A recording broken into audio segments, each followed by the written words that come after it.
Hey y'all, welcome to Ducking Reality. This is Siobhan.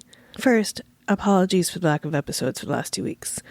Life has been absolutely kicking my ass. I started a new job. Technically, I started 3 new jobs in the last 2 weeks. One was just a weekend gig that didn't work out so well. One was at a comedy club, which I was really excited about. But the third, or actually the first one that I'd started 2 weeks ago, was at a local bar.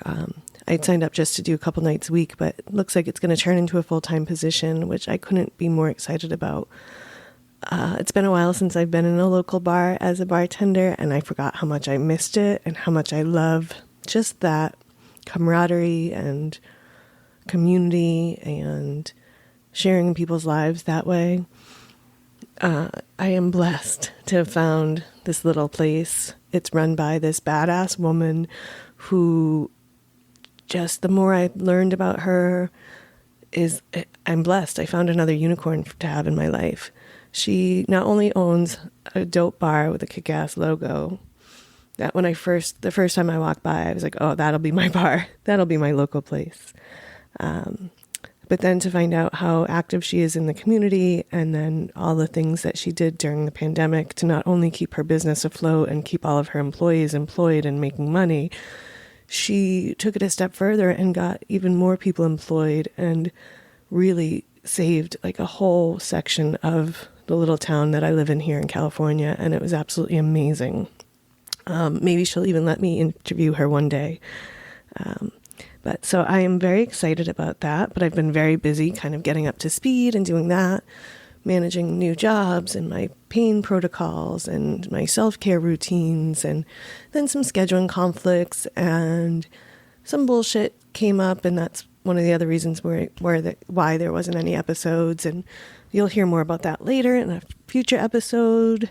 So yeah, it's been a wild, crazy 2 weeks, but hopefully now that everything is getting settled in, we will be consistent in putting out episodes every week on Tuesday. I have really exciting interviews lined up and starting to get them on tape. On tape. There we go. Let's date ourselves. So today's episode, I talked to Raymond Moore. I met Raymond at a local bar down the street from the one I'm working at. We just started shooting the shit, and he had a really crazy story, and he was busting out in his Norwegian accent. And so we sat down and had a conversation. The conversation, just as a trigger warning, he does drop the N-word during the conversation. We get into a race conversation. He was an East Bay guy who went to Norway, and we talk kind of about the racism there versus here. We talk a bit about his music and growing up, and kind of the biggest takeaway is that I got from Raymond, and you can really feel it when you're talking to him or when you see him interacting with someone that is kind of maybe looking for a fight, is he does have this calm energy. And he's always smiling, and to hear his story and hear how he has maintained that composure and good worldview was just moving and inspiring again. I'm so grateful that I found this place and have been meeting so many of these amazing people, and that I get to share these experiences with all of you, and can't wait to hear about all your experiences and the joy that you're finding out there in the world. So roll a J, pour a drink, or grab a coffee, whatever your pleasure is, and listen to this episode with Raymond. Love to you all. A lot of people yet, because I'm still new to like the whole area and everything. So Lou was trying to get me and her to talk, and she's like, "You're not talking to me?" I was like, "Yeah, I will talk to you, of course." And then, we talked about it. She said, "You only gave me a 10. You took 5 from me." I said, "I gave you 20 because all I have is a stack of 20s.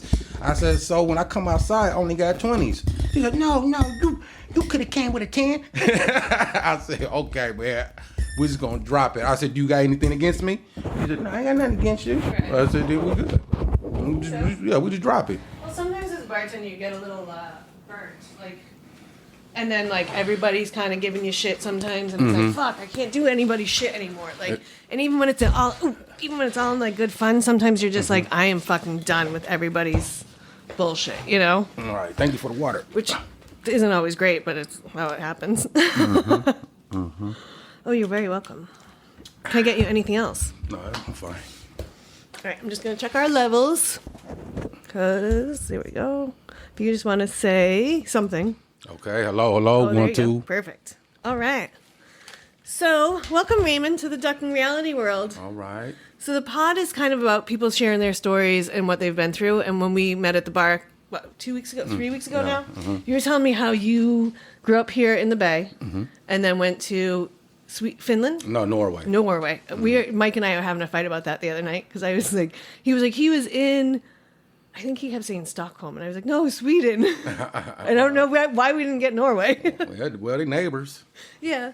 So, but how did you end up going in? Or why don't you tell us kind of a little bit about your story, your words, like who you are, how you ended up where you were, and what you've been working on. I am an Alameda City native.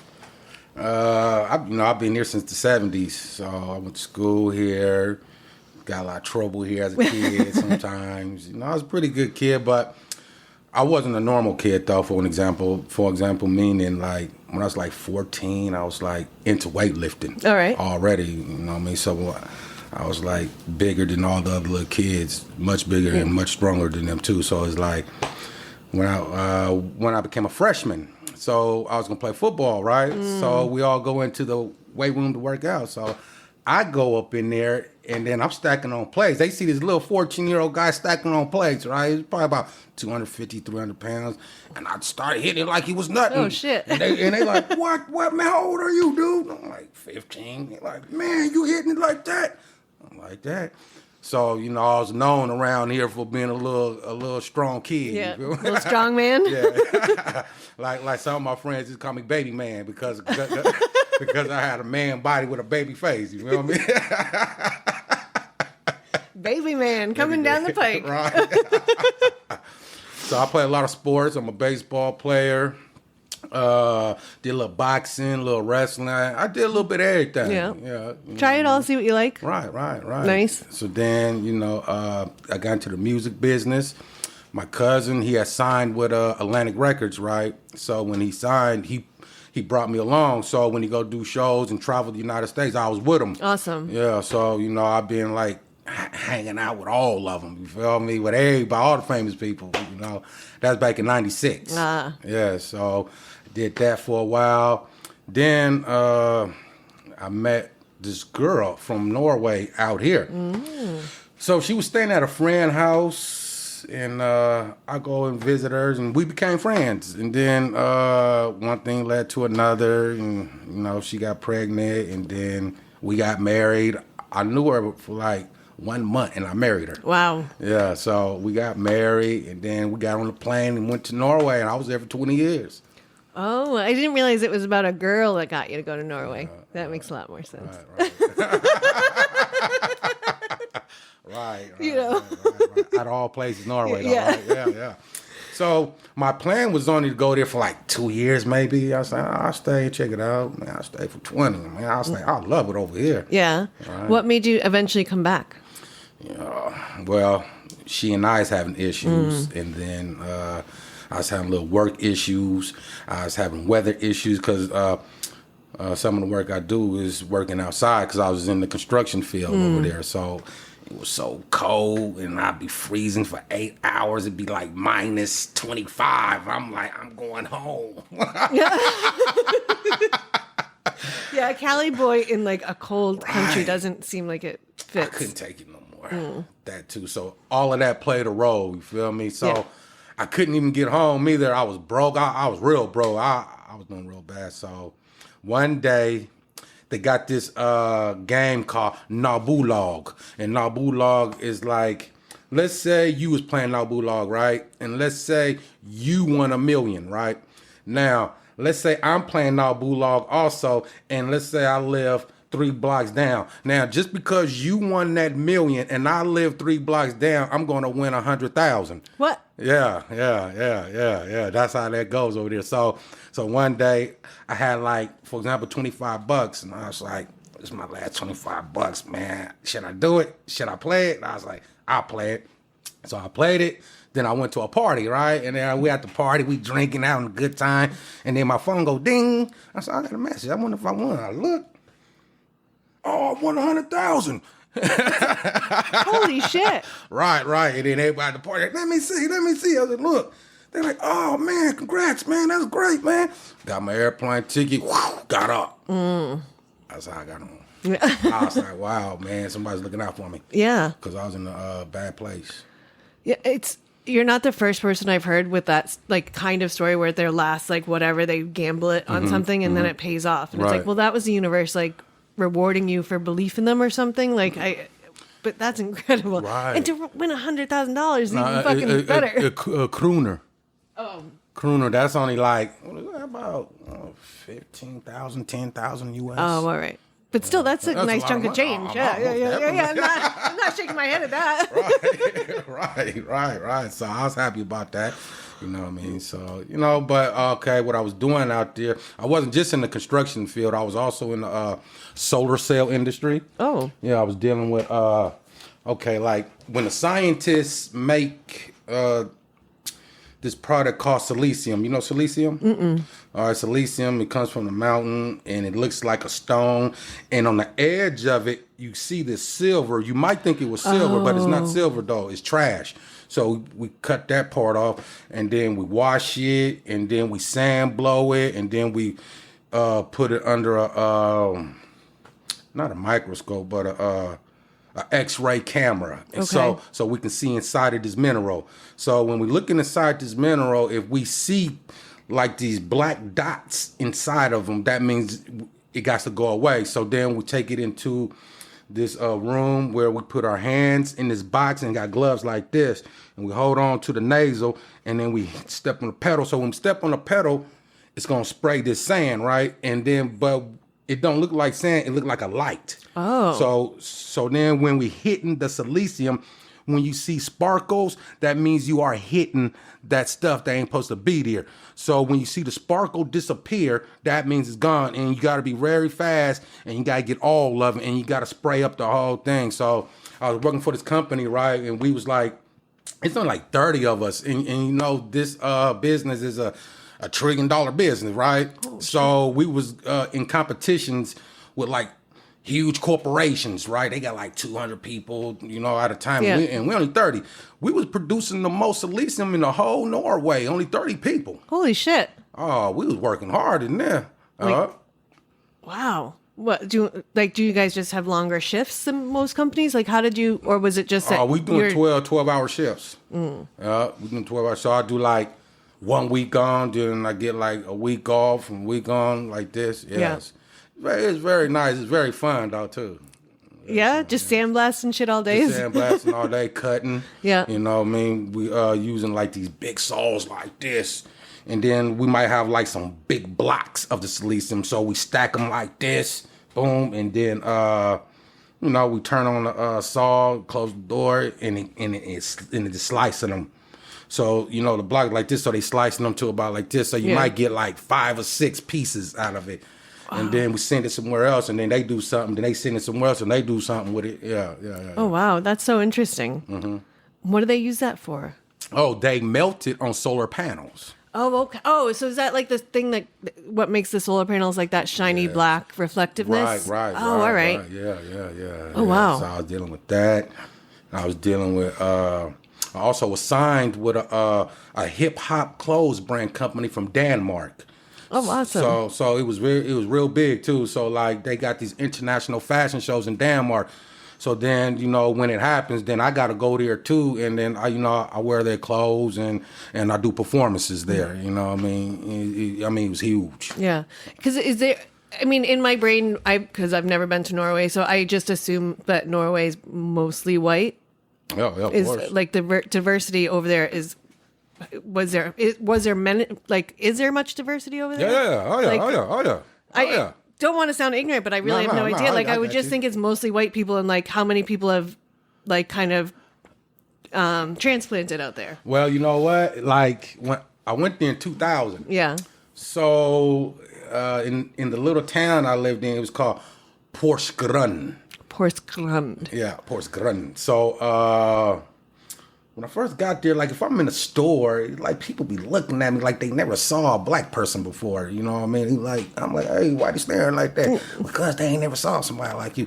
But as the years went on, it seemed like a flood of people started coming in from all over the world, and then it became normal. Those looks stopped because it got normal. So it is a lot of diversity. Oh, well, that's nice. Because you also speak fluent Norwegian. Yes. Which just seems, which isn't funny, but it does seem funny when you're in a bar and like just outside of Oakland and there's like a black guy that's busting out with his Norwegian speak. You're like, wait, what is that?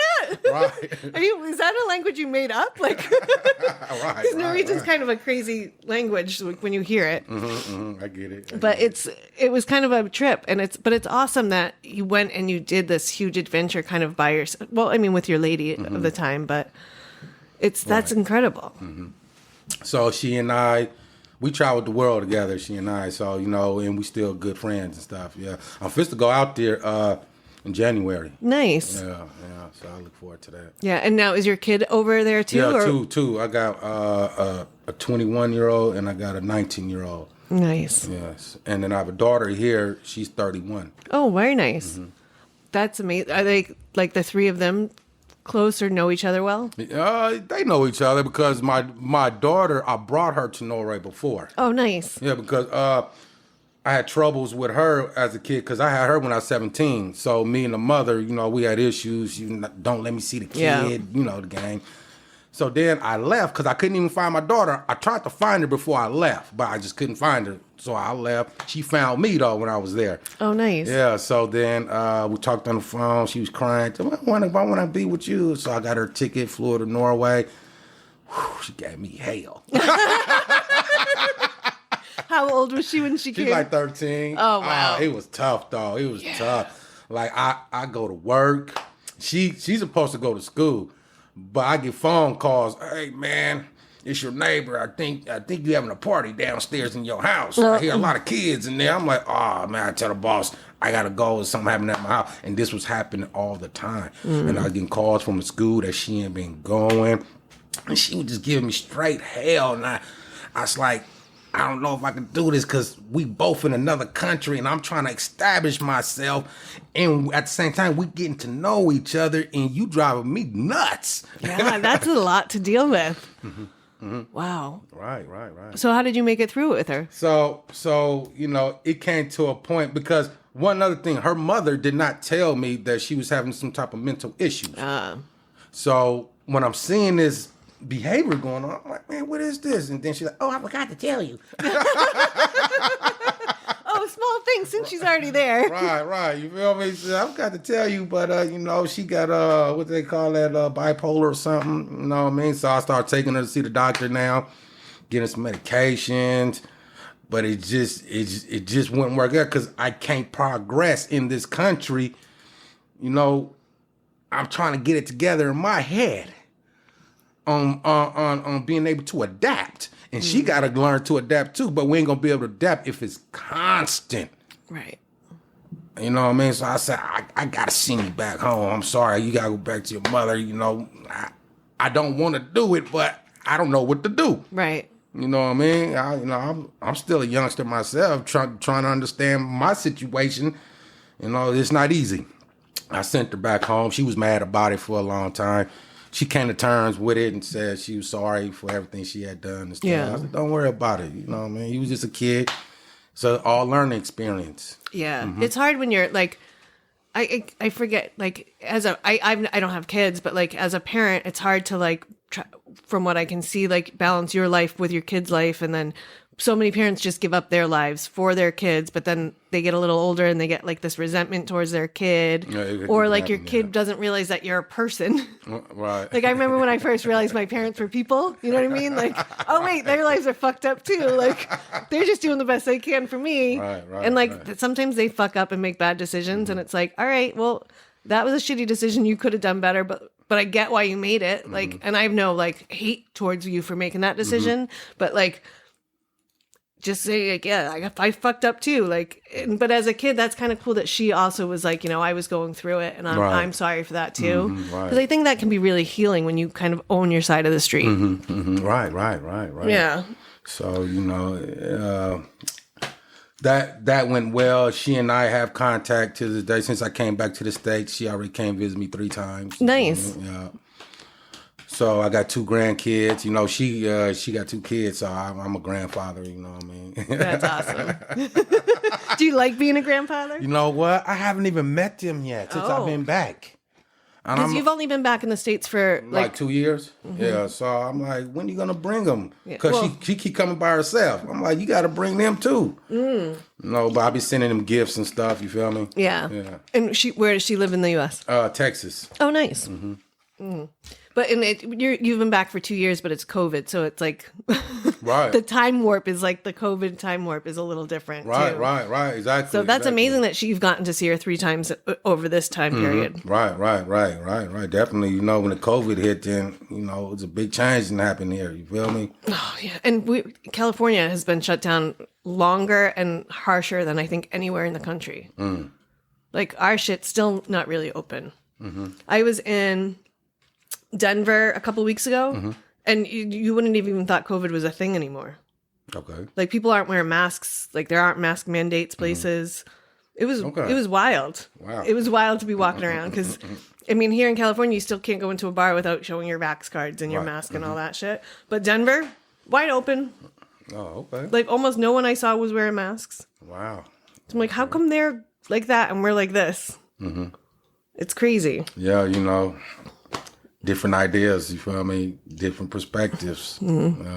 Different like amounts of people too. Like Denver's not as populated as we are here in the Bay. Right.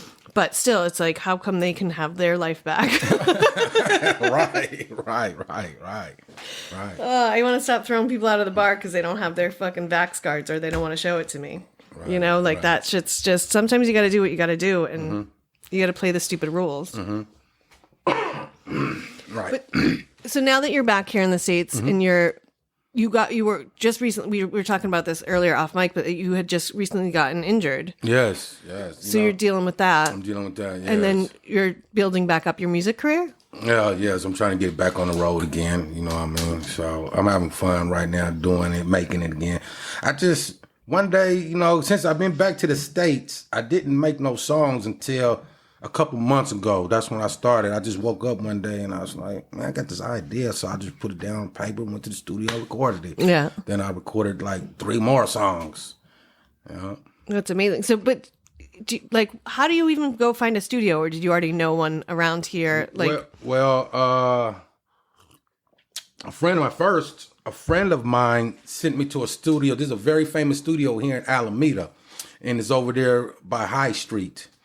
So one of my friends sent me over there, and then I recorded 1 tune there. And now this guy who I was dealing with, his name is Mike. And Mike, he does music for like Too Short, E40, Snoop Dogg, everybody. Holy shit, that's a... Yeah. That's a lineup. Very famous over there. Yeah. You got plaques all on the wall. All right, cat. Very busy, busy. You feel me? So I went over there, recorded 1 song, and then I was supposed to record more songs, but he just was too busy. Oh. So then I had to go somewhere else to go find me another studio. So I went on the internet, found a studio, and then I went to go look at it. It was beautiful, nice equipment. And the guy I was working with was a young guy, and he was very nice too. So me and him, we clicked. You feel me? Oh, nice. Yeah, right. So it's good. Yeah, because you were saying you're shooting your first music video for the new songs at the end of the month? Yes, I'm going to shoot Snot Box. Snot Box? Snot Box. Can you give me like the hook for that? The hook, it really ain't a hook in a way. The way I formatted that song is not normally formatted like a normal song. So you just have to hear for yourself on how I made it. All right.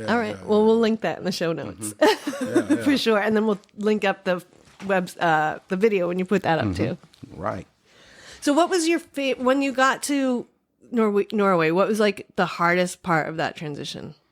Was it like the learning the language? Was it the culture shock? Learning the language was very difficult. Like when I first started going to this Norwegian class, right? So I'm sitting in the class and he's speaking in Norwegian, no English whatsoever. I'm like, okay. Wow. I didn't understand nothing what he was saying. So what I did was I stopped going, right? So I said to myself, I'm going to blend in with society. And as I go on, I'm going to pick up from, just like this. I started picking up, then I went back.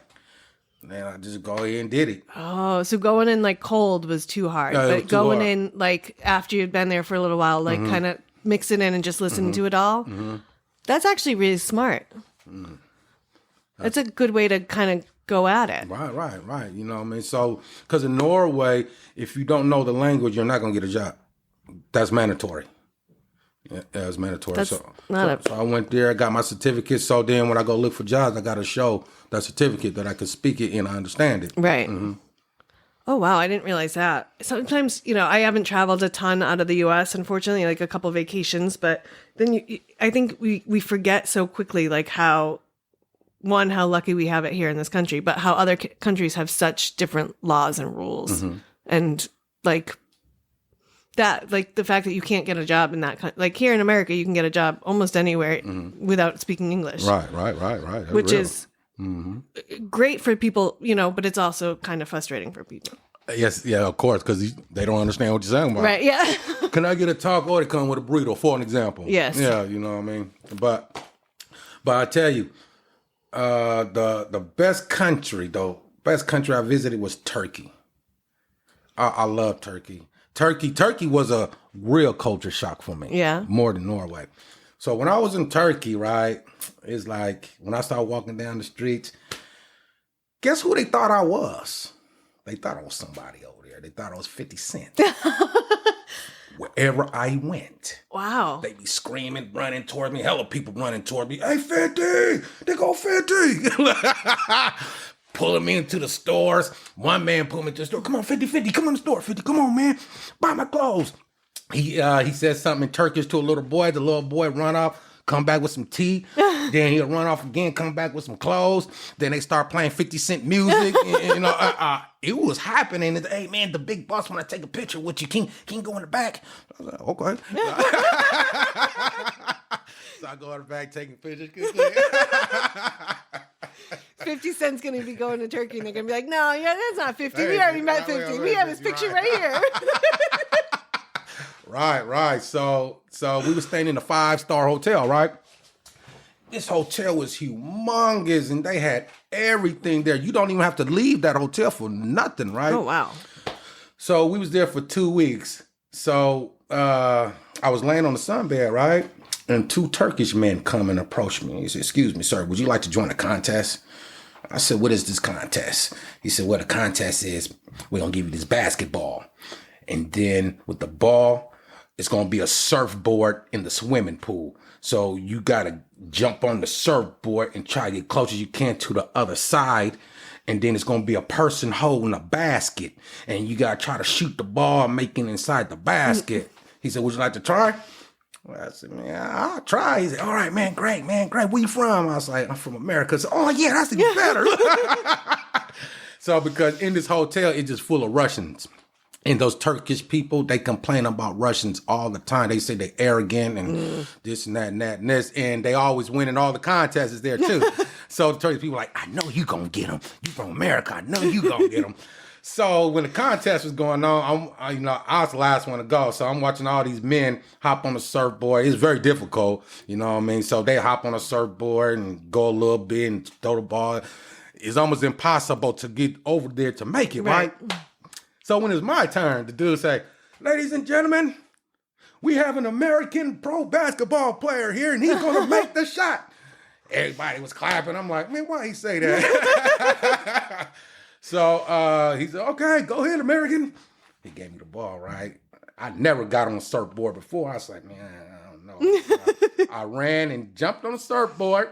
I didn't move nowhere, though. I just stood there, and I'm trying to balance on it. It's very hard. So I was like, I ain't going nowhere. So I just do a hook shot. Look.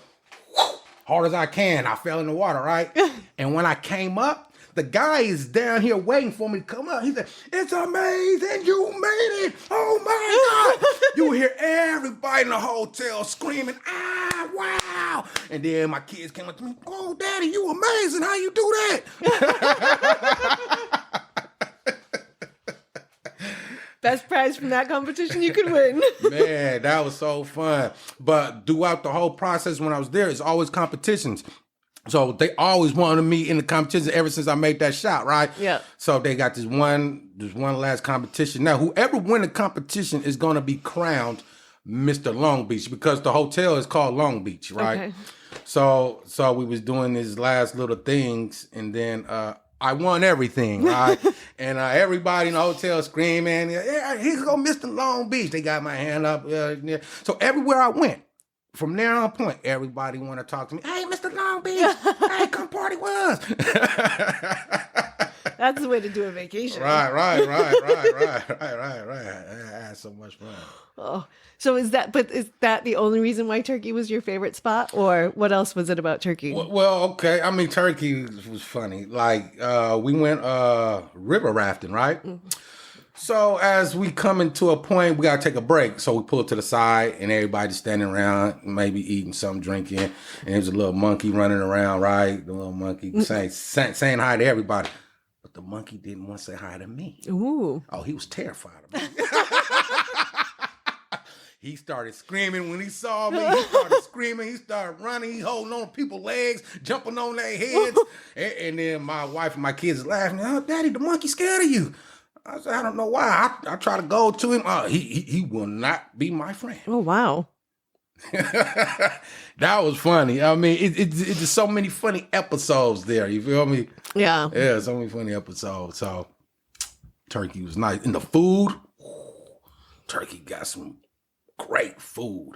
You know, Turkey has won the best food in the world before. You know that, right? I didn't. Yes, man, food is great. Yeah. I don't know if I've eaten a lot of Turkish food. I love it. Mm-hmm. Yep. What's a common Turkish dish? Okay, like in Norway, a common Turkish dish is very famous. Have you heard of a kebab? They got kebab here, but it's not the same. Mm. So their kebabs is just awesome. That's a common dish. Okay. Kebab. What is a kebab? I mean, they got two styles of a kebab. They got one that can look like a burrito, and they got one to where it can be almost like a man. What's that bread called? You know, it's a bread. It's like a hoagie, not a hot dog roll. No. A pita. Pita, yeah, pita pockets. Yeah. And they make like this also. Oh, awesome. I do like a stuffed pita. Mm-hmm. Right. Yeah. Oh. So how many countries have you been to? You said you've traveled the world. Well, I've been around. I've been all around the Caribbean. I've been some of those islands. I've been to Turkey, Thailand, Germany, Sweden, Poland. Where else I've been? Ireland. Let me try to remember some more. That's amazing. Mm-hmm. I can't wait to be able to travel like that. I love Ireland too, though. Ireland is so nice. Yeah. Mm-hmm. I've heard it, and I have ancestors from there, but haven't been there yet. Oh, you got to go see it. It's nice. You know, they drinking early in the morning. The party starts when they wake up. Oh, yeah. I have served a lot of Irish men in Boston. You know, we've got a big Irish community there. So one of my first jobs, I worked the counter at a coffee shop. Mm-hmm. And in the morning, some of the guys would be coming in, or they would stop in on their way home from their nights. Mm-hmm.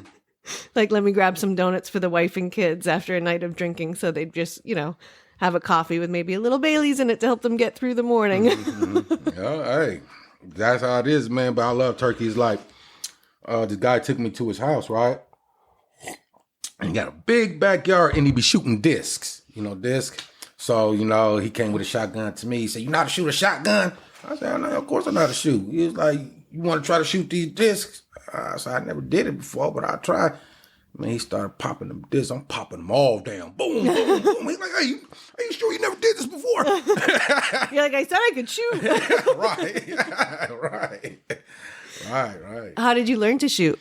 I want to shoot. Just going to shoot range. That's it. I got an eye. You know what I mean? The eye, the reason why I know how to use the eye, because I'm a pitcher. I'm a pitcher, and I know how to hit the balls, too. So I'm very looking real keen at something. Yeah. So as blind as I am, too. How I do it, I don't know. I can't see anything unless I'm aiming for something. Right, that's what aiming up, right. Right. Oh, wow. So in Norway, I was doing a lot of freestyle battling. So I was traveling the country in Norway battling cats and freestyling. So one day I went to a concert, right? And it was like they got freestyle battles going on and you know, they got many acts going on. And I'm just a spectator, right? So I'm standing there and I'm watching this freestyle battle. He was one Norwegian guy and some guy from Africa, right? So they battling with each other. Now, the Norwegian dude, I'm listening to his lyrics. He rapping in English, too. Okay. I'm listening to his lyrics, and he's racist with his lyrics. I'm like, what? Oh, hell no. I said, who is the person giving this concert? I want to speak with him. And then somebody, I'll show you. Then somebody showed me. I told him who I was. He said, he know who I am. Oh. He said, yeah, I saw you in magazines and stuff. I said, yeah, okay. He said, yeah, you can come back here. I said, all right on, dude. So I go back there. And I said, I want to bow to that cat. He said, go to the other side and ask him. So I went to the other side, right? I said, hey, man, I want to bow to you, dude. He's like, no. So I walked back to the other side with other guys. I said, hey, y'all. He said, no. So we standing there talking. And then out of nowhere, he comes and he got his finger in my face talking about, you. I'm like, oh, you want it? He's like, yeah, I want it. I said, oh, you going to get it. So then I told the boss man that he wanted now, right? He said, okay, you guys go next. Oh, I can't wait to see this. So he called me and him out. He went first. He in my face rapping racist. Woodoo, woodoo, woodoo, woodoo, woo. Called me all kind of names. I'm like, okay. And then it was my time, right? I said, hey, man, do you got this Biggie Smalls instrumental? I forget which beat it was. I said, but do you got that beat? He said, yeah, I got it. I said, spin that. Man, he spent that beat. I started dropping my lugs on that boy. You know what he did? He got on his knees and started bowing. You know how Muslims go on their knees going to? That's what he was doing. The whole crowd was screaming like they seen Michael Jackson, right? And I'm just spitting all over dude. He gets up and walked off the stage. I took over the whole show. Turned it into a one-man concert. Yeah, I did a one-man concert. I rocked it. I was only there just to watch. You're like, I'm too fly for this. I got to shut that motherfucker down and take it over. Yeah. So, how did that guy not get his ass kicked? No, in Norway, they don't fight so much. Right, but if he's up there like being real racist, like, see, because if that happened here, he probably wouldn't have walked off the stage. Would he have? Of course. Like, he would have been in big trouble. But out there they got a different school of thought. You know what I mean? Like if somebody come up to me and call me nigger, it is a big deal. But people really don't get like, oh, no, you know, it's not like that. Because I had many episodes like I'm sitting at a bar and I'm sitting with like about 30 guys, right? We sitting there having a good time. Some white guy come over there, bang on the table, because I'm the only black one there, right? He bang on the table. Boy, hey, you nigger, what are you doing here? Get out of here. So I'm sitting here, I'm drinking my drink, and I say, hey, sir, please go sit down. I would advise you. And he just going off. He's still going off. And then all my friends stood up. Whoa. You see about 30 cats yelling in the region, cussing them out. I said, hey, man, I'm telling you, go sit down. You're going to get hurt out here messing with me, man.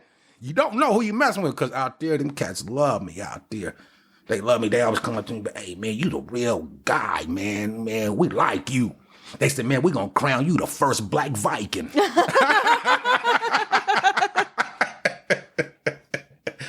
Wow. Did it happen a lot? Like, I mean, I just... It didn't. Well, it can happen a lot sometimes. I got like, let's say I went out on three weekends in a row, for an example. It can happen like that. Right. So I come home, I talk to my wife about it. Man, I'm getting tired of hearing that shit, man. You know, I don't want to do nothing to nobody, but she's like, yeah, just ignore them. Just keep ignoring them. I said, I am ignoring them, but if they follow me, Right. you know what I mean? I don't know if I'm going to flash or not. You know what I mean? Enough is enough. Fuck. It breaks my heart that shit still happens. Like, I don't understand it. I know that's just, there aren't many words, but like, I don't understand anyone hating someone if you don't know them. Right. You hate someone because of the way they look? Like, what? Right. That's Like, it's crazy. Yeah, it's like, wait, do you just hate redheads? Like, because they have red hair? Like, no. So why do you hate someone because of their skin color or because of like their sexuality or like, I never will understand that. And I always ask people, like, especially when they're racist, I'm like, so, but what about it? Like, do you know someone, like you were saying, when you first moved there in the early 2000s, most people may not have even seen a black person. Like that, all right, I can get that curiosity of looking or like, hey, I want to meet that person because it's something kind of novel, but not like, oh, I hate that person because I've never spoken to or seen someone that looks like them. Like, I don't even understand where that comes from.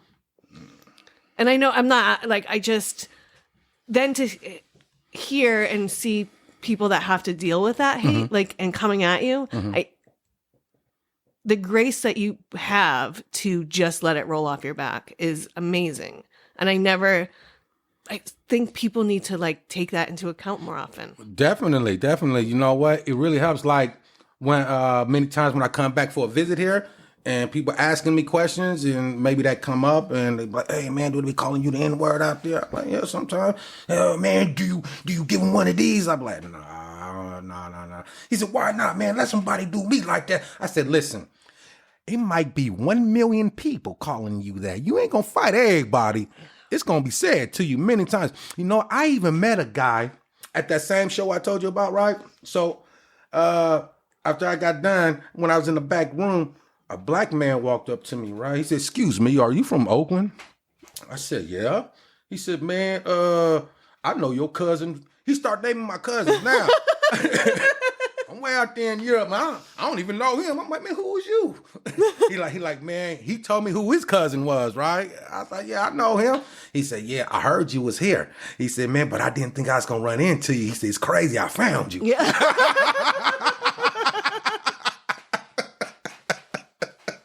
Right? Small world, huh? Yeah. Although it's probably easy to pick you out in a crowd out there. Right. Right, and it's not so many Americans there though. No. Also, like, but I ran into a few. Like, I had some buddies who was Jehovah's Witnesses, right? They came knock on my door one day. They said, "Hey, we with the Jehovah's Witnesses." I said, "Oh, y'all Americans, man, come on in." so they came in. I was like, "Y'all want some cookies and coffee?" You know. So we sitting there talking. I said, "Man, y'all can come visit me any day. I like y'all, man." You know. So they kept coming in. One day I had a party going on. And they came by. They said, "Oh man, you having a party?" I said, "Yes, man. Can we join?" I said, "Sure, man." They came in here. They got drunk and crazy. They're like, forget saving people, pass the booze. Right. I never seen them again after that day. They were probably grounded. They probably got sent straight back home. Yeah, your mission is over. Your mission's over, right? It was cool. Wow. Cool. Right. But do you think it was worse there than it is here with the racism? Or is it just different? Not even. Norway is very peaceful. So it's worse here. It's way worse here. You know, like over there, as we looking in, them Norwegian people are fed up what they see over here. Yeah. Mm-hmm. Oh, yeah. I mean, what people think outside of America about America, especially in the last few years, is like depressing of how like kind of low that we've become, and like kind of trash. Right? Yeah, Like- definitely. And people don't want, I think most Americans don't realize it because so many Americans don't talk to people that have lived outside this country. Right, Which right, is also kind of a mind fuck when you meet people from Europe and that have traveled so extensively, or the people here that I've met that have traveled extensively. They just have such a bigger worldview. But most people that I speak to are like, well, we're the best country in the world. I'm like, we're not. We lost that a long time ago, unfortunately. Oh, Right. So it's like, speaking on that, like when I first went there in 2000, everybody loved America. Everybody, yeah, you from America? Yeah. So then when the war happened, when the Twin Towers went down and the war went down, America started going down. Everybody was mad, man. I was catching hell over there because of that. So I was like, sometimes I could be walking down the street, like, hey, there's a fucking American right there. Like, just one guy, he tried to gather up a lot of boys to come jump on me in front of a nightclub because I came from the United States, right? He's like, hey, that guy, he think he cool because he's from the United States. Everybody, let's kick his ass. And then everybody was like, no, we know him. He cool, man. No. Dude's like, I'm going to go kick his ass myself. So I was like, okay, if he come up to me, I just got to do what I have to do. So I'm a fighter, yes. I do fight. I used to back in the day. So I do boxing. So when he coming, I'm doing mathematical movements in my mind on what he's going to do. So I'm like, he going to do this and I'm going to do this. And he did exactly what I thought. And it was over. Right. Well, it's more like self-defense, too. Right. Of course. Man, I had to do a duck and I came with a right cross and it was over. I didn't want to try to beat him down. And then everybody looking, because in Norway, if you fighting, people ain't going to like you. Right.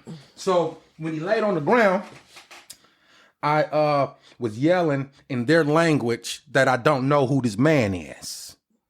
So when this man finally woke up, he still wanted to come to me.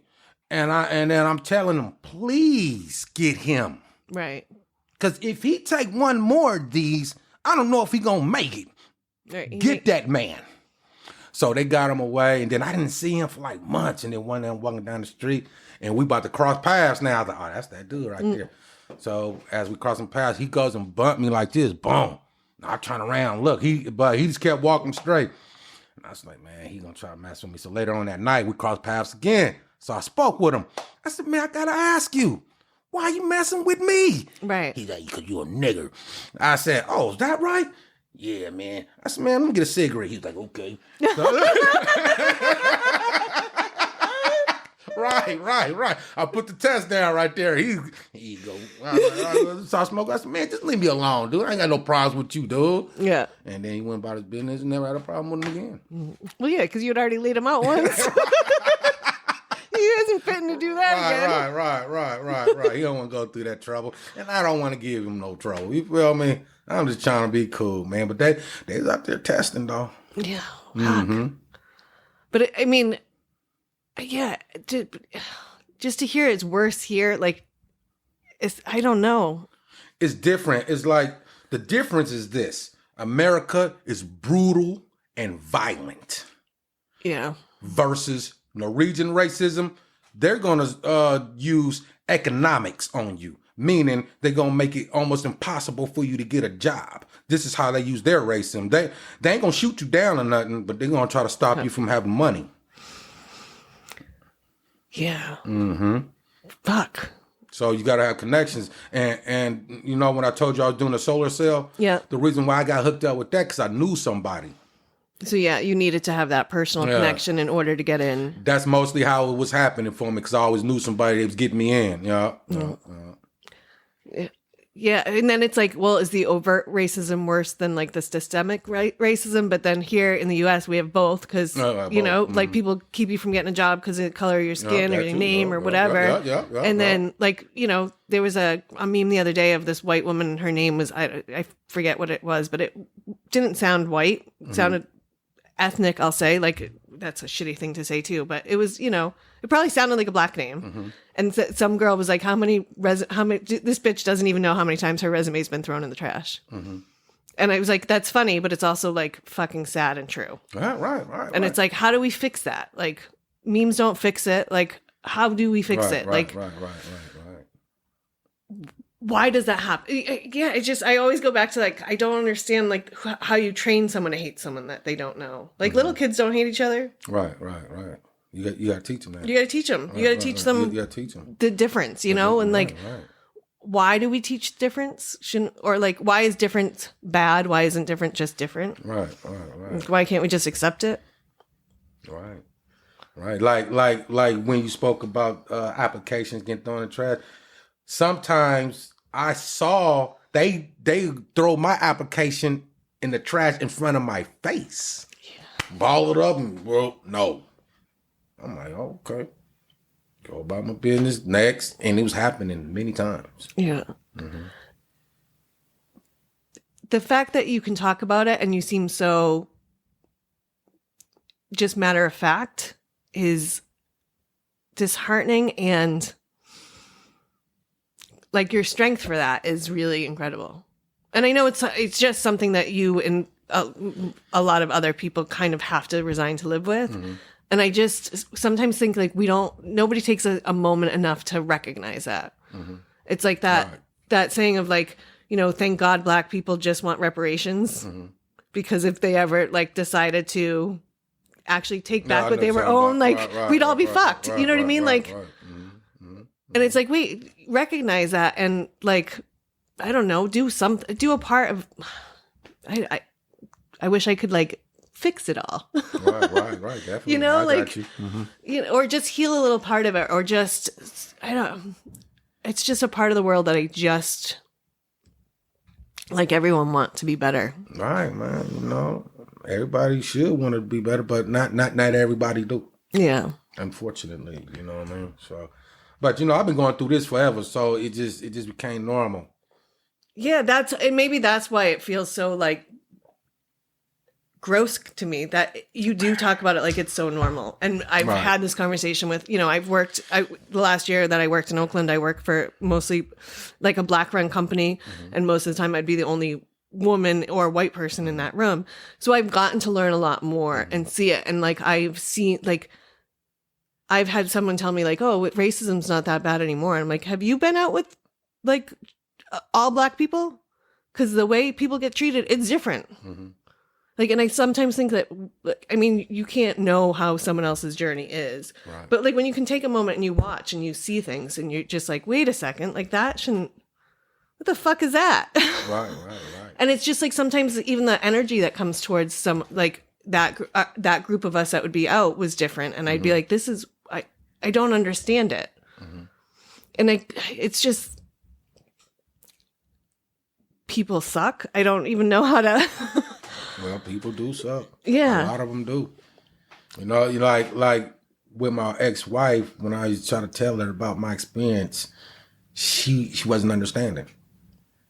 I was like, you just don't get the Black experience because you got your own experience. You're not with me all the time, so you don't know what's going on. Right. Yeah. Yeah, and I understand, like, I don't understand your experience, but I can kind of empathize with it. And I can say like, well, I have seen like this, and this. Mm-hmm. Like, so when, you know, one of my friends is saying like, oh yeah, no, racism happens. And another one's like, well, it's not that bad. I'm like, well, one, how are you telling someone who's of a different like color or whatever, like, how are you telling them what their experience is? Like, you know, it's not that bad. Well, no, they just told you it was. Right. So fucking listen, first of all. Right. Second, like, don't discount someone else's experience because you don't know it. Right, you don't know it. Right. And, like, if someone's telling you, like, hey, racism is real bad, like, well, guess what? They have that experience, so it's true. Right.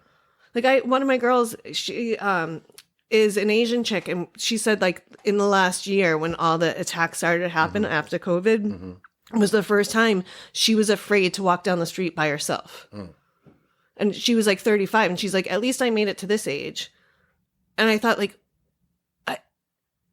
that's too, like, one, she's now like afraid to walk down the street by herself just because of the color of her skin. And two, she's like grateful that she got to be so old before she had that feeling.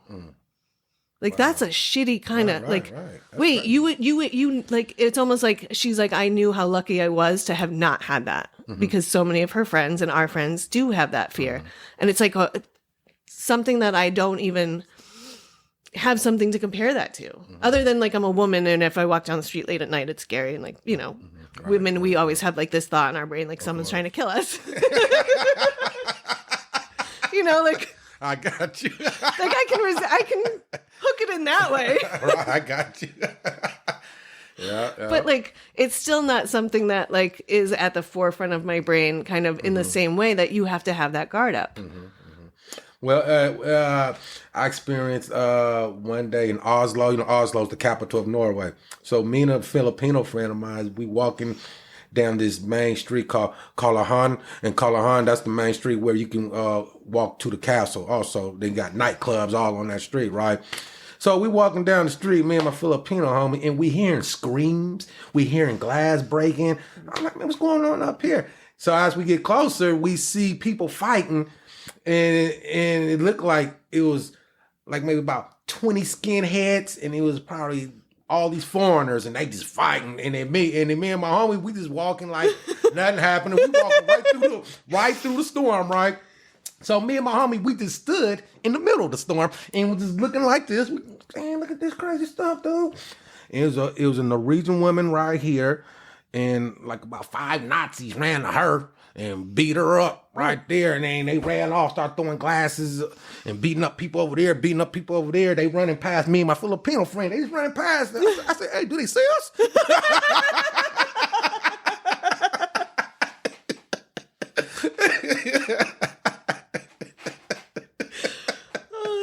It was funny. Me and my friends started laughing. I said, I guess not, man. They just running past us, man. Weird. But it was funny. It was funny too. It wasn't funny that the violence had happened, but it's funny that they just ran past us and didn't even see us, it seemed like. I was like, okay, that's cool too. Yeah. You know what I mean? And like another time, I'll be walking down the street, a Nazi will walk up and throw up, the Hitler sign and shit, right? So I'm standing there talking with my friends. I see a Nazi going like this. I said, man, he waving at me? And he just stood there, and I'm just like... Waving at him? Yeah, waving at him, and then he just walked off.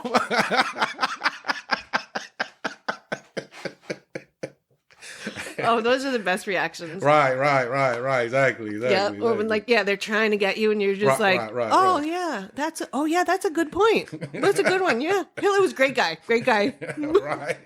You should follow in his footsteps and go die.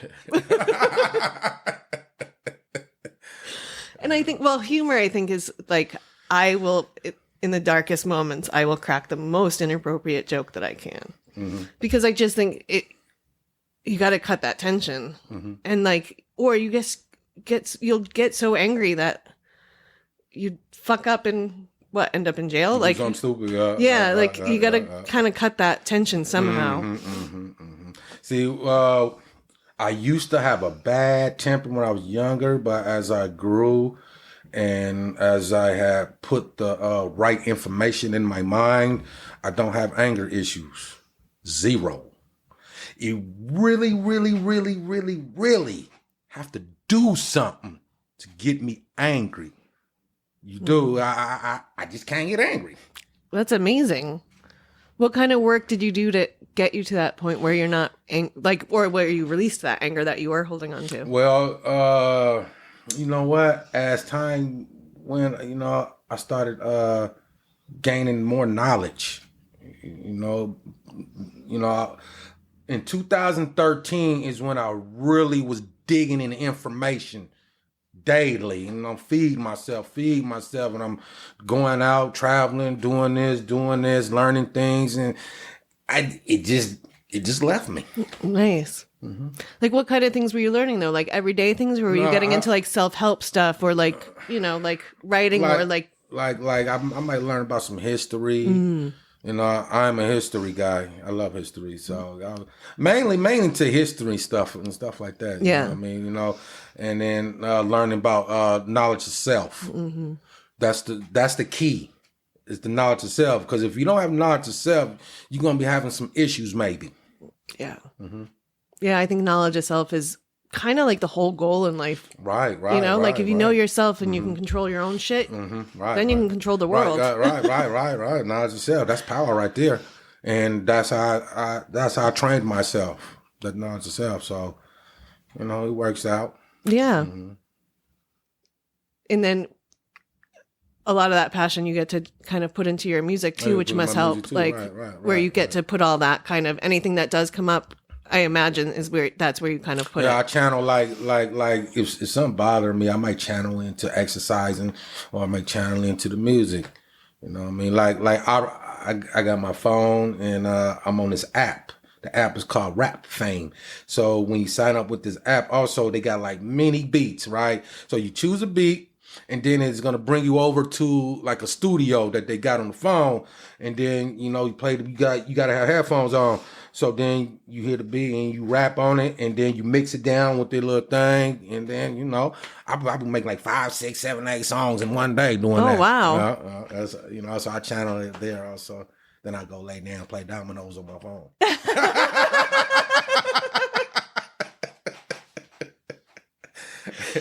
Dominoes on the phone is fun because you can't hit the boneyard. Like, how do you get the? Hey, it's real fun on the phone. Yeah, I haven't played dominoes in years. Oh, I love it. I'm addicted to it. I can play that for 24 hours. Oh shit! I don't even know if I remember how to play dominoes anymore. You all right? I haven't played by fives. Oh yeah. Right. By fives. It's cool. It's fun though. But yeah, that's how I channel my stuff. Feel me? Or I go for walks. I'm always walking on the beach all the time. You know, I wear my ankle weights and I put my headphones on. I just go do me. Yeah. Oh, I do the same thing. I'm surprised we haven't seen each other because I spend as much time as I can on that beach. Oh, okay. There was a guy the other day that I saw, and he's like, every time I'm here, I see you. And I'm like, hi, I'm here. Because it is, I am similar. I've learned to channel some of my shit, and I'm still a little angry about stuff that I have to let go of. But most of the time, I'm good about like channeling it in or keeping it kind of internalizing it and not letting people see it. Right. Which is sometimes hard. But and I'm still working on kind of my passions to channel some of that stuff into. But that's incredible that you've learned to kind of do that. And like, did you have an example of how to do that? Or did you just figure out like, I need to know myself in order to control my world? Well, of course that, you know what I mean? Like when I was younger, I always was a seeker for knowledge, for information, but I was still being a bad kid, but there was more to my life than what I was doing. You know, because the environment I was in, you know, kids out there doing this, but I know it was something else I needed to do. So I kept on looking for it, The journey was on. Right. And then I got on an airplane, the journey's still going, you feel me? Yeah. Yeah, but that's amazing that you always have just had that drive and knew that about yourself. Drive. Yeah. Right. That's an important thing to have. Right, man. That's my strength there. Without that, it's a wrap. You know what I mean? You gotta be strong. Like people be like, even since I've been back, people been trying to test me, man. I just don't deal with it. I'm gonna go this way. Yeah. Just leave me alone. Yeah. Well, it's like that when someone's rude to you, you have the option of like you can fight or you can walk away. Like, and you always have options in life. Options. Right. Sometimes neither option is a good one. Sometimes, yeah. But like it's like, as long as you're choosing it, even if you choose one that's like may not look the best, like at least you chose it instead of like just standing there and waiting for shit to happen. Right. Like at Wally's one day, some man wanted to fight me because I told him don't call me the N-word. So he got all mad, talking about, oh, well, you want something to me? I don't want to know what you just talk to me normal, man. He took up and said, come on, let's go. I ain't even talking to you no more. I stopped talking to him. He's still trying to get my attention, but I'm talking this way. So other than that, if you come into space now, you see I ain't talking to you no more, you're going to be violating. Right. You know what I mean? Because I ain't dealing with you now. You know what I mean? And if you try something, because I am a security guard, I will arrest you. And I'm going to make that clear when I come and get you. I'm going to make it clear to everybody know I'm arresting him. Citizens arrest. Right. Right. The police comes. Hey, it's not me, sir. He's arrested. Yeah. I have a right to arrest him. I'm a security guard. I can show you that I have this right to arrest this man for breaking the law. Yeah. And sometimes I think people need to be slapped with like hate crime tickets. Like you call someone that word, like there should be like maybe there should be a ticket for that shit, like or something. There is in Norway. Really? Yeah. That's amazing. Oh yeah, you pay a lot of money. If somebody come in the N word and I call the police and say did the you're gonna be paying a lot of money. Wow, really? Yeah. Oh wow. Oh yeah. I kind of love it. I mean, not for any other words, but that one. You know, like call me a bitch, call me a cunt. Like just don't call anyone that word.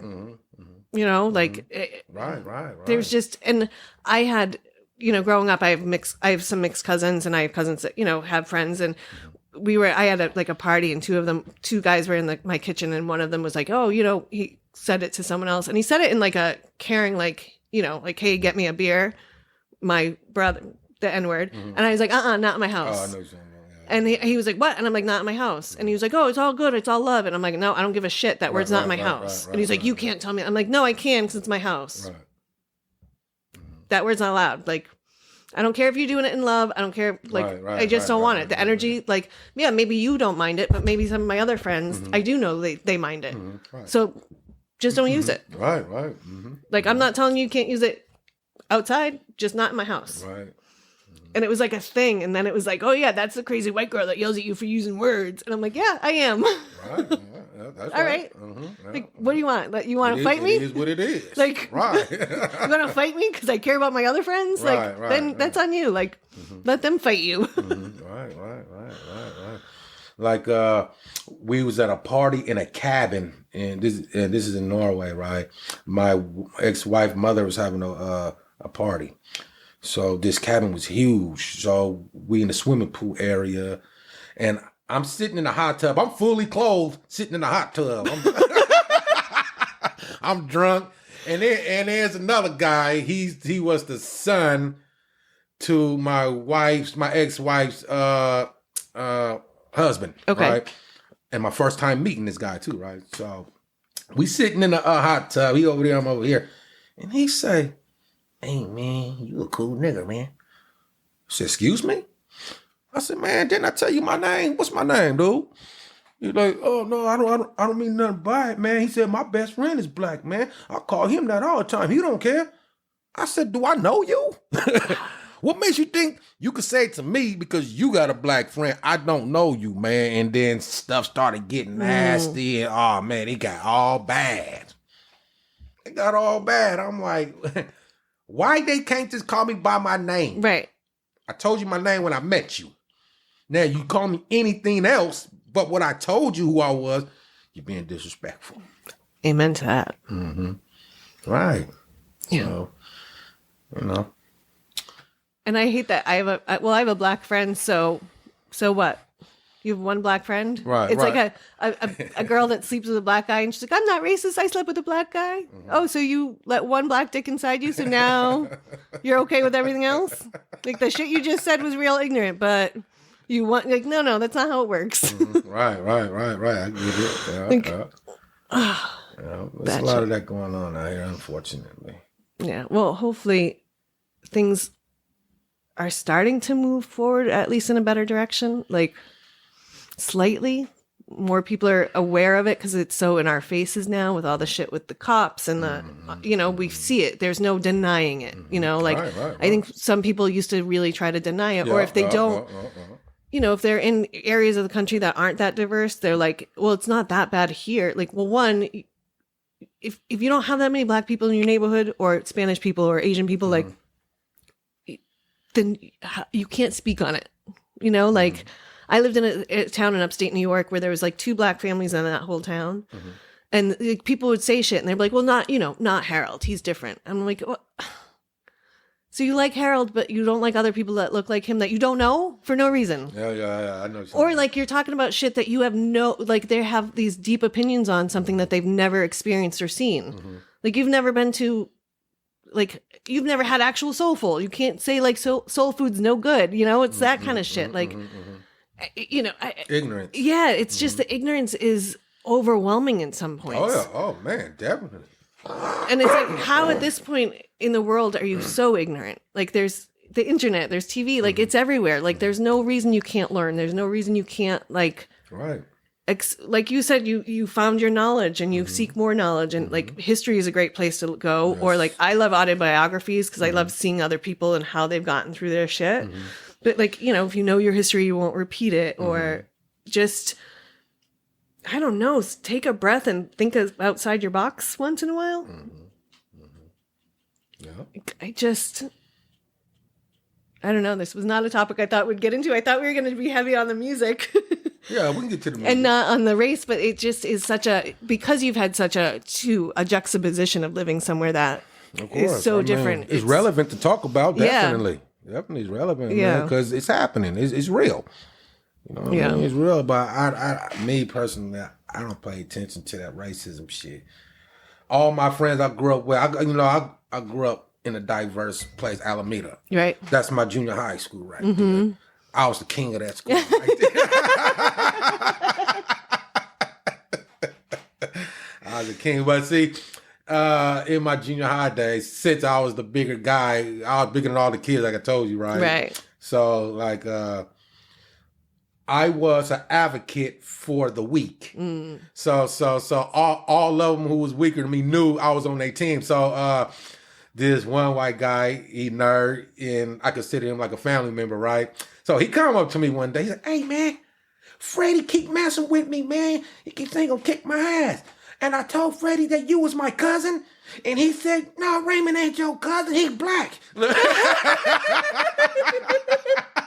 He said, "You fucking liar. He ain't your cousin." He said, "Okay, I'm gonna go tell Raymond on you." So he came and told me, he said, "Hey man, can you talk to Freddie for me? He said we ain't cousins because you black." I said, "Don't worry about it. I'm going to talk to him." I said, "Hey, Freddie, how you doing?" He said, "Hey, man, what's up?" I said, "Man, you know Josh?" He said, "Yeah, I know Josh. I'm going to kick his ass." I said, "No, you ain't. That's my cousin." "That ain't your cousin. He white." I said, "Look, Freddie, if you mess with Josh, buddy, I'm going to have you for dinner." "Okay, I'm going to leave Josh alone." So Josh told his mama what I did, so his mama would come and give me gifts and shit for protecting her son. Yeah. And shit. Yeah. And I was doing that for all the kids, because even till this day, one day when I was in Norway, right, it's a guy I ain't seen for like 25, 30 years, and he lived in Australia, but we grew up here, you know what I mean? And he was like my best friend too, right? White dude. So he's like, "Damn, man, I miss you, man. Damn, I can't believe I found you." He said, "You know what? How much money do you need?" I said, "Man, what you talking about, dude?" "Yeah, just tell me, how much money do you need?" I said, $2.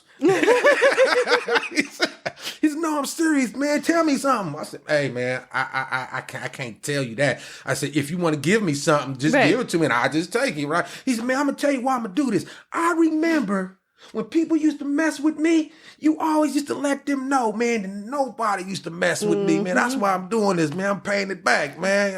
Okay, so he gave me like $3,000. Nice. Wow. Wish my childhood people would give me some money for shit. I didn't protect anyone though. Yeah, I was that guy though. But you know what? Here now, Amita, I had a stigma on my name because I was fighting a lot. But I was fighting a lot. It wasn't me. Because that school right there, they used to come to that school, people I don't even know, just to find me.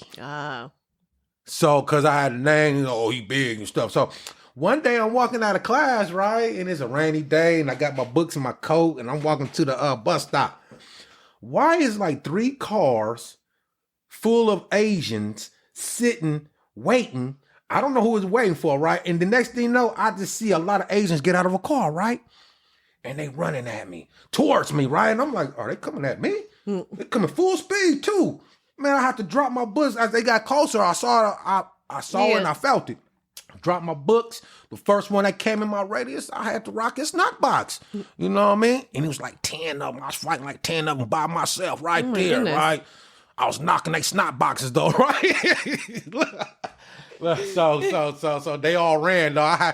I made them run back to the car. So they ran back into the car and then they drove off and shit, right? So a couple years ago when I was in Norway, one of my friends brought that up to me on Facebook. You know, "Hey man, I remember you fought like 10 cats and you whooped all of them, man." He said, "That shit was amazing." You had a front row seat for you. Yeah, front row seat. He said, man, I never seen no shit like that, dude. Man, yeah, I had to know, like when I walk around Alameda, people who know who I am, they always come up to me, but hey, that's a legend right there. Yeah, I'm known as a legend around there. A nice one. Yes, a very nice one. Yes, I don't play no games though. I'm nice until I have to cut a bitch. Yeah, right. You see what I mean? No, but a lot of that was going on, man. I mean, they was coming for me all the time. Even I didn't even know these people. My principal be like, Raymond, why is these people coming for you? I said, man, I don't know. I never even seen them before. They just hearing about my name, you know what I mean? And they coming for me. Trying to get some street cred. Right. I'm like, man, I ain't gonna let them beat me up. That's what I ain't gonna do. Yeah. Right. I gotta fight back. He's like, yeah, but you better be careful because they might be having weapons too. I said, yes, they might, but what I'm supposed to do? Right. They coming to me. I'm minding my business. That's all I've been trying to do is mind my business. They all kept coming and getting beat up. So maybe it's a good thing that you hopped on that plane to Norway. Man, hey, you know what? That actually saved my life when I did that because, like I'm saying to you, people I don't know is coming for me. So around that time, it was a man from San Francisco. He came around here. I guess he heard about my name and stuff too, right? So they was like, yeah, man, what's his name said when he see you, man, he gonna kick your ass. I'm like, who? They're like, so-and-so. I don't know him. He's like, man, but he talking bad about you. I'm like, whatever. So one day I seen him. He's like, yeah, well, I'm going to kick your ass. I was like, well, I don't even know you. Why you messing with me, dude? Fuck you. I was like, whatever, dude. So, he started talking about guns and doing all this, man. And for what? I don't know. Right?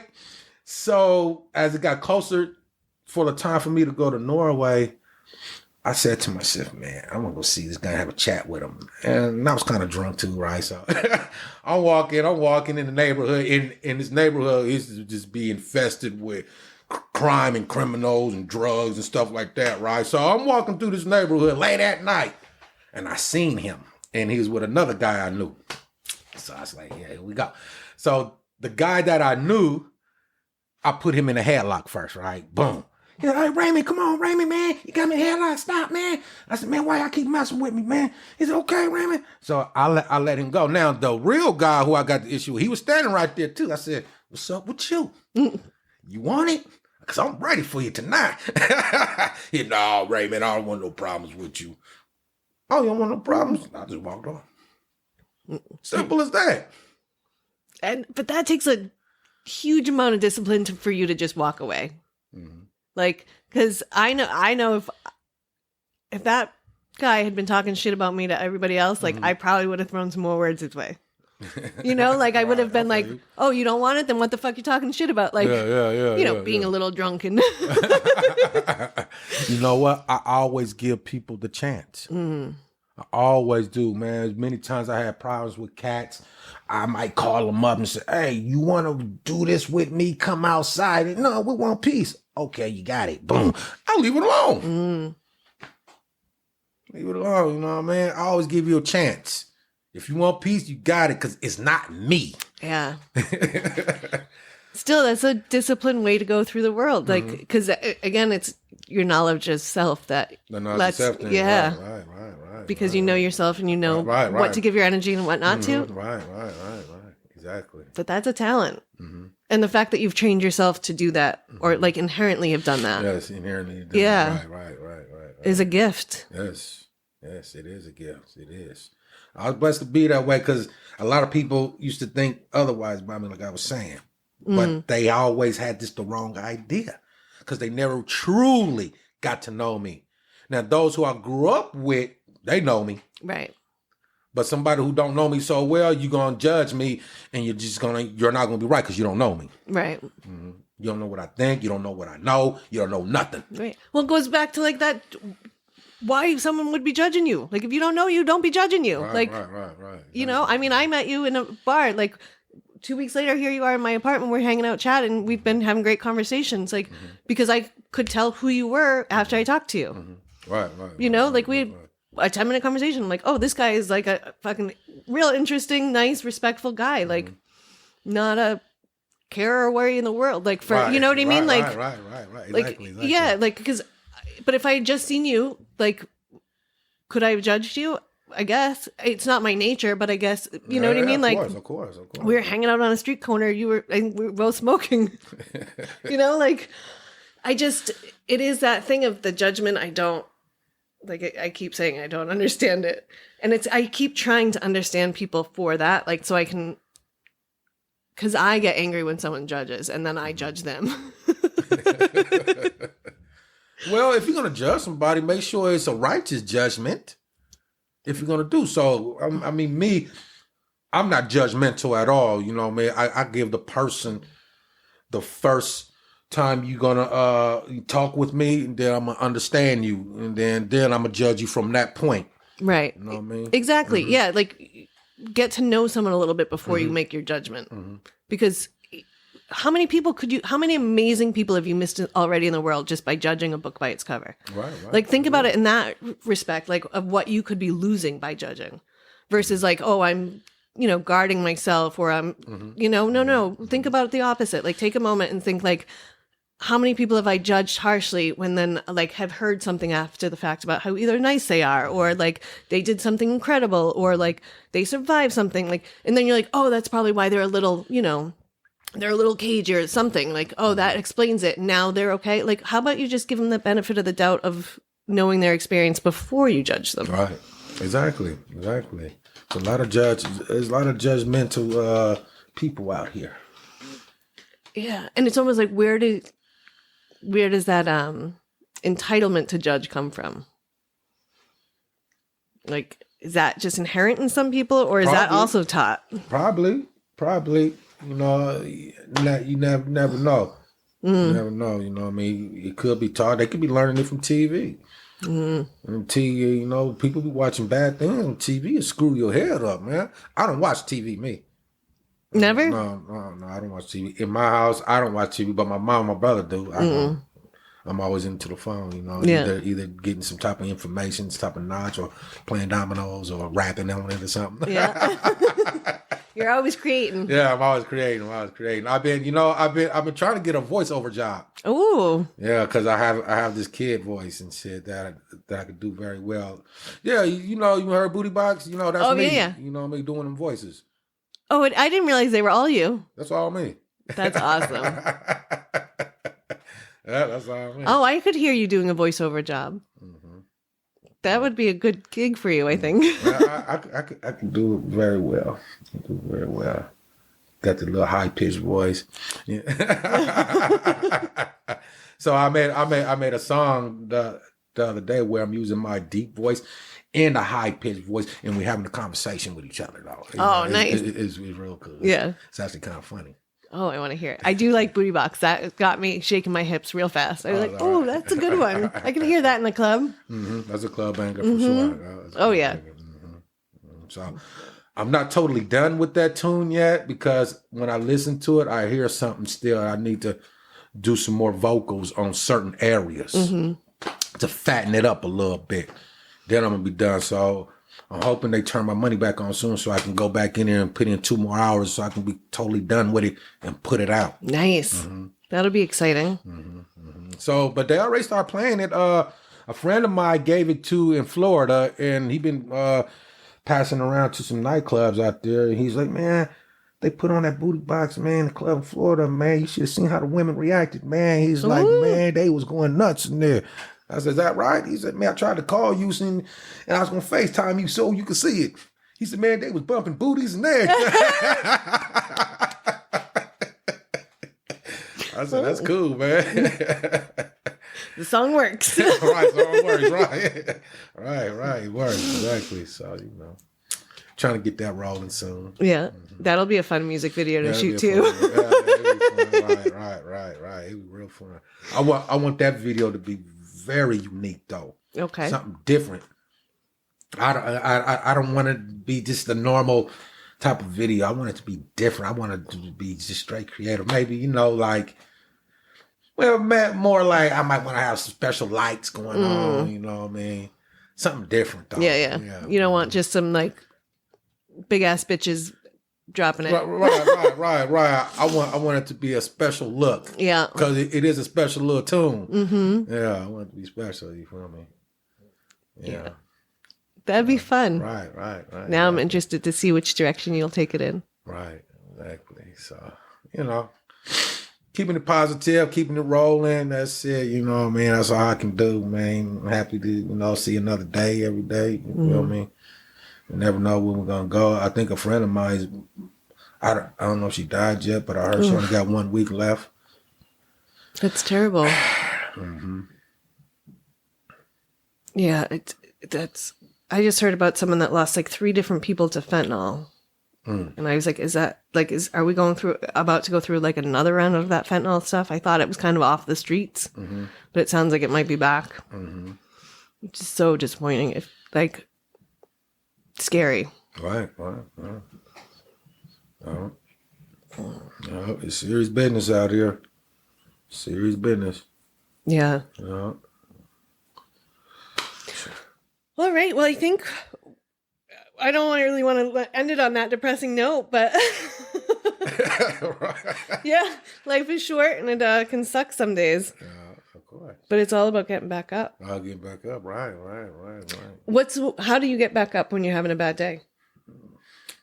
What's like do you have like a go-to? Yeah. Either I probably start rapping or something. Music. Yeah, music or exercise. Yeah. Same. Music, I feel like, because it's like the energy exchange, it's how I kind of help my whole day. Or like if I have to be somewhere and they don't have any music playing, after like 20 minutes, I'm like, all right, I need to put my own headphone in. Like I need something because this is not like music. I think is just music is therapy, actually. If you listen to the right kind of music, that a positive tune, something you might want to groove to, make you happy or something, because the energy. Yep. Oh yeah, I use music to loop in. I deal with a chronic pain injury, and so I oftentimes use music to like loop my little pain mantra onto. So it's like if my pain is too busy like getting to that beat, then I don't have to think about it. And then certain musics will help, like, I will listen to like some genres more than others because it's like that energy vibe of that kind of music is right in kind of my sweet spot for some pain. And then it's like in other pain days, I can't listen to that music, or I can't listen to something that's too harsh because it's like my body can almost feel that energy from the music. Yeah. It's all about the moods. It's all about those moods. You know what I mean? Each song brings a different mood. Yeah. And the moods is very important because your mood can change in a second. Put on some Stevie Wonder and then I'll be relaxing. Yeah. You know what I mean? I'll be happy. You know what I mean? Yeah. So, yep. Music is king. Yeah. And so for someone like you that can create music and write music is something that like I am tone deaf for one, and two, like just that talent and to be able to put your whole self into something like that, I think is just something I appreciate. And it's a talent that I'm always in awe of. Because you do influence and you can like tap into someone so deeply with music in a different way. Oh yeah, definitely. It's like a superpower. Yeah, I was just about to say it's a power, right? It is a power, definitely, because you can have control. Music can bring influence, and as we see, like the gangster rap, that influence that was bad for the community. That was very bad. I used to be on that tip too. All that gangster talk, but I grew out of that stuff. But kids is hearing that. I be hearing them little kids play that stuff. Oh, it's all bad. They on cussing and talking sexually, like little kids. I'm like, oh man, this is wild. Right. But it's like most of that too is hard because most of those guys are rapping about their real life. So it's like, or not most, I guess some.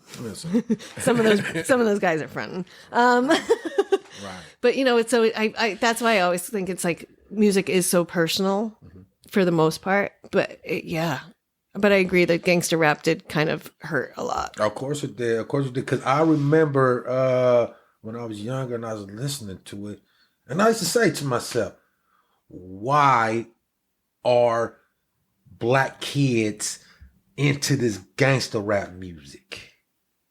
I asked myself that. Why am I into it? I was like, what happened here? So, and when I started thinking like that, that was like when I'm changed. That was the beginning of me seeking myself. Right. Right. You know what I mean? I was like, this is strange, but I still was doing it, but I'm still trying to understand why is it happening. You know what I mean? So as I grew, then I understood. I was like, now I got it. It's all bad. Yeah. Talking about killing people and stuff, man. I mean, I still do talk about it sometimes. Well, I'm more like, I'll be honest, I am a soldier. And I'm a righteous soldier too. So if I do talk about some violence, it's only because it's being towards those that is hostile. That's it. Right. It's That's like it. appropriately directed. Right. Appropriately directed. Exactly. To who needs it. Right. So other than that, I'm not going around talking about I'm the toughest guy.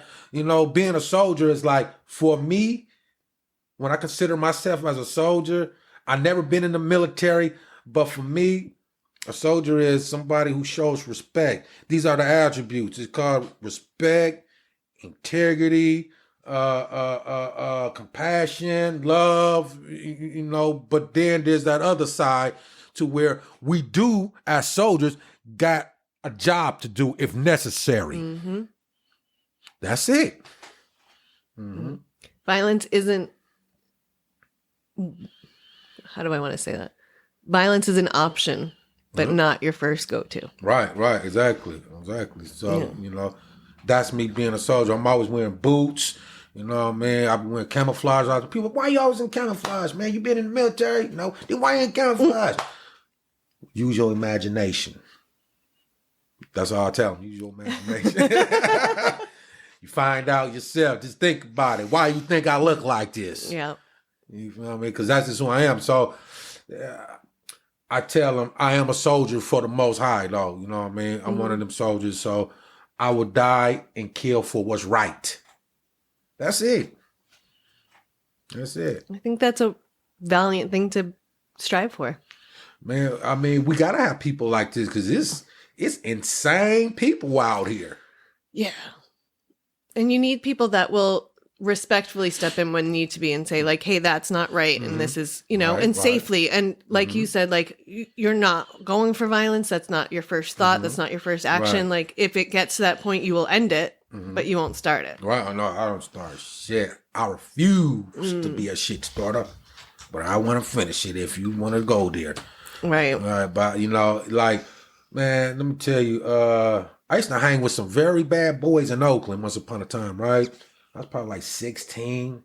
So I get a phone call. And they're like, hey, man, why don't you come ride with us? And I was like, okay. I don't even really know what's going on, but I'm just going to ride with these crazy cats. And these are some straight riders in East Oakland, right? So we go somewhere. They ain't telling me what's going on, but I see guns is around too, right? And it was probably like 10 carloads of cats, you know. Now, these cats, what they go do is they go to other street corners and want to get them boys off their street corner so they can set up their corner there. So they just start having shootouts. So I was involved in that stuff. I wasn't a shooter, but I was there. Right. And I got shot. Oh, shit. See? Because the opposition was shooting with a 12 gauge. So, you know, when you shoot a 12 gauge, you know, buckshots come out? Yep. I got hit in the head. Boom, right? And I'm bleeding. I'm like, oh my God. You know what I mean? Oh shit, what I'm gonna do?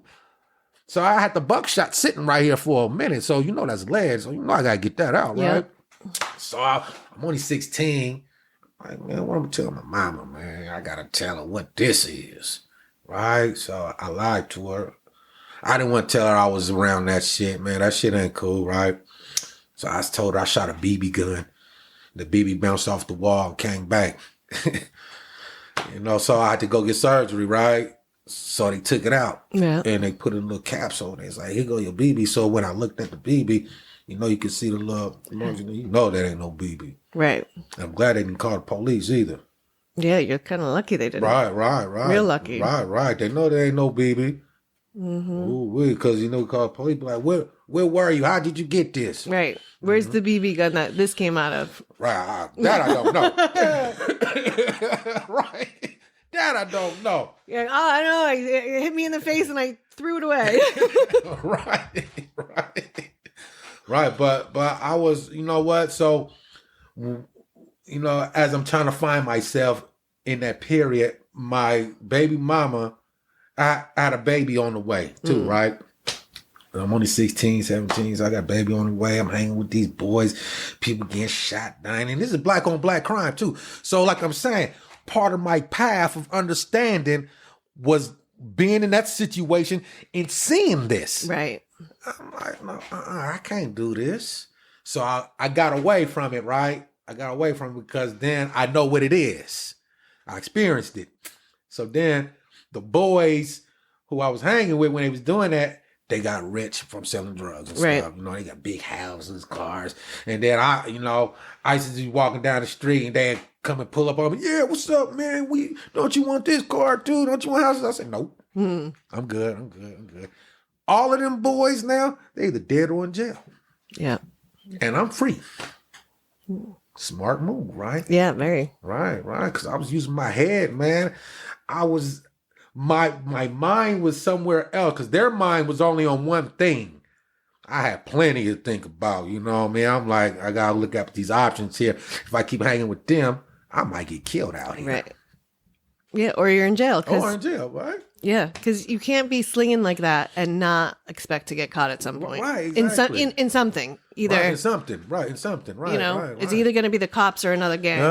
So, man, I let that shit go. Now they dead or in jail and shit. And I'm like, man, I did the right move. Now, one of my homies, he been in jail since 96, right? And he's still in there. So before he went, me and him had a conversation one day, right? And we was in... one of my friends, childhood friends, he played NBA, right? So we was in his backyard talking one day. So me and my friend, and he said he worshiped the devil, right? He said, I'm a devil worshiper. He said, the devil gave me cars. The devil gave me a house and all my money. He said, God in there gave me nothing, man. I said, man, you wrong, dude. I said, I'm going to tell you what the devil going to do to you. I said, he's going to backstab you. He ain't going to backstab me. He ain't do nothing. I said, okay. So, one day, we was in Los Angeles, me and my friends, because we were shooting a music video in Los Angeles, right? So we watching the news. We in the hotel room, and we watching the news, and there's news in Oakland, and we see a car on the freeway being chased by like 100 police cars, right? I'm looking at that car. I'm like, hold on, who was that? I go to the TV. I'm like, that's real. That's one of them kids I was hanging with, right? That's real right there, right? So we got getting on the phone trying to see what's going on and stuff, right? So then we heard when they finally caught up with him, they shot him like 13 times and shit. And beat him after they shot him. And then when the ambulance came, they didn't even drive off. They just stayed there for like a few more hours, right? But they finally took him down. He went to jail. So some years went by, and I was at his cousin's house, right? He happened to call. And I'm there. So he's like, hey, man, my cousin want to talk to you. Hey, man, how you doing? He's like, hey, what's up, bro? He said, you know what? I'm going to say one thing. And this guy's a big boss in East Oakland. He said, hey, man, I'm going to say one thing to you, dude. You about the only cat I really can respect out there. Because that conversation we had and you told me that, you was 100% right. I said, I told you, bro.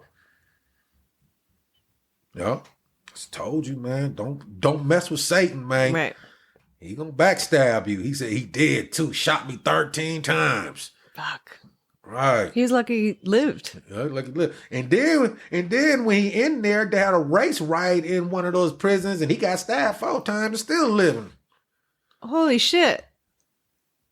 The boy don't want to go yet. He's got like what, 9 lives or 4 left? Right. Shot 13 times and then stabbed 4. And then stabbed 4. Wow. Right. And he's been in jail all these years. All these years since 96. Wow. Now I heard he could have got out, but he keep getting caught with phones. Right? Put the phone down and get out, man. What are you, a 12-year-old girl? Put that phone down for 1 week. Go get yourself some real pussy.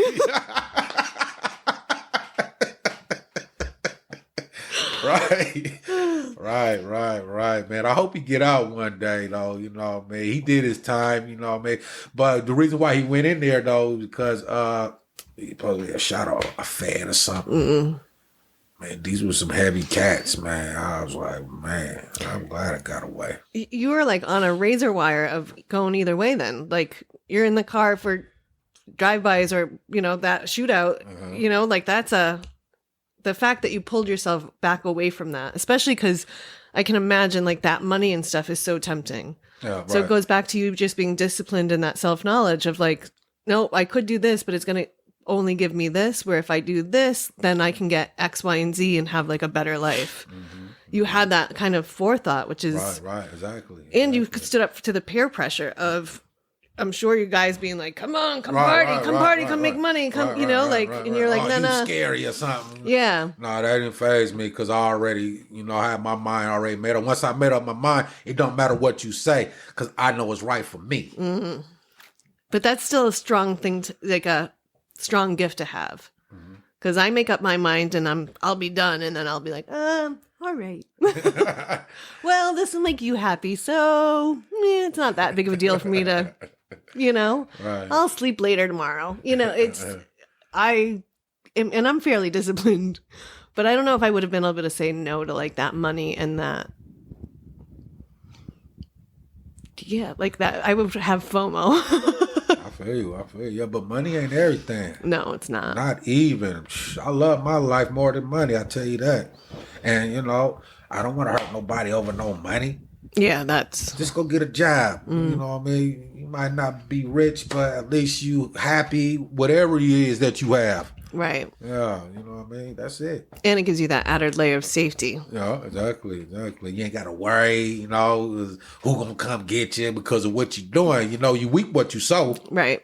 You know what I mean? So you out there selling drugs and shooting people. You live by the gun, you die by the gun too. You feel me? So that life wasn't for me. I made a lot of bad decisions in my life, and I made a lot of good ones too. That's his life. Yeah, it is. Yeah.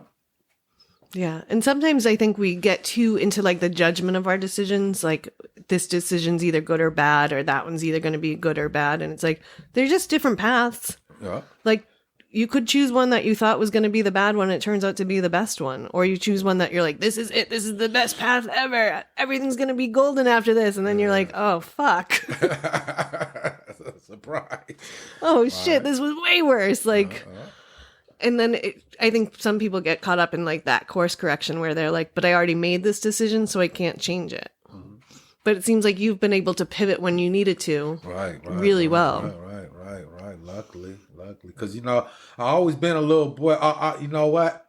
I grew up, I used to go to church on my own free will as a little kid. Like when Sundays came, when my mama wake up, when the family wake up, I'm gone. So when I come home, I'm like, where you been? Oh, I was at church. At church? Yeah, I go to church. Oh, okay. Right. So that right there, was the start also, giving me that brain food that I needed. You know what I mean? So as I can grow, it's like a seed being planted. So I blossomed eventually, because I was like reading the Bible and stuff like that when I was a kid, and I was the type of kid to go around like my grandmother lived around old people, so when I go visit my grandma, I used to go knock on their doors, be like, can I take your garbage out? Do you need me to do anything? Not even asking for nothing, but I just ask them, and they be like, yeah, I do this. If you come here every Wednesday, I give you 75 cents. I said, okay. I take your garbage out. I was doing that for all the old people. You know what I mean? That's smart. Yeah.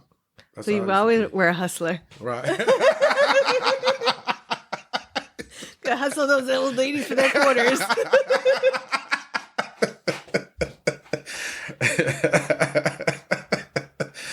Hustler.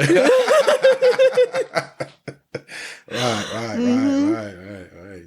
So that's who I am. Yeah. No, that's who I am. Yeah, and I think the world is better to have you in it. Yeah. You know, a friend of mine in Norway said, "Hey, man, if people in the world thought like you, I think we'd have peace out here." There you go. Yeah. He always say that to me too, because he see I'm never tripping. Right. Yeah, every time I've seen you, you've got a smile on your face. And even I've seen you one night when at the bar when some guy was kind of pushing your buttons, and I saw you do just like walk away, and you were like, yeah. Right. No, didn't phase you. Yeah. Right. Right. That guy's a loser. Like, kind of like, yeah. Right. Exactly. I don't want to share my energy with you if that's what you got to offer. Yeah. I'm good. Yeah, I'm good. You know what I mean? You're not worthy of my conversation. Yeah, so I ain't gonna let you get it, man. You know, I could drop some gems on you, but you're not worthy. Yeah, because they wouldn't be able to take it in anyway. anyways. Take it anyway, right, exactly, Yeah. exactly. I think your friend from Norway's right. If we had more people thinking the way that you do in the world, it would be a better place. It would too. I think so too, man. Because you know, all I want to do is have fun and see my friends have fun. Like if my friends ain't got and I got. They're gonna have because I got, you know, man, and I don't expect nothing back either. Hey, man, you got some money? No, I got no money. Okay, I do. Let's go. Yeah, I got you. Don't ain't trip. Yeah, well, yeah, because like you said, you reap what you sow. So if you put out the good, you'll get the good back. You get the good back, right? Exactly. And you know, it's been coming back though. Good. It's gonna keep coming back too. It's gonna keep coming back. Yes. And snot box. And the booty drop. Oh, booty box. Booty box. Yeah. All right. Yeah. Well, Raymond, thank you so much for joining us. Thank you for having me. Yeah. And we will look forward to hearing all your music and seeing those music videos. Yeah, sure. Definitely. All right. I'll have a good day. All right, you too. So you guys can all look forward to seeing the Snot Box music video in a few weeks. I will definitely be posting that on the IG once it comes out and on Facebook, linking to that because I know you'll all want to check that out. We'll also link to all Raymond's music in the show notes. Thank you so much for listening.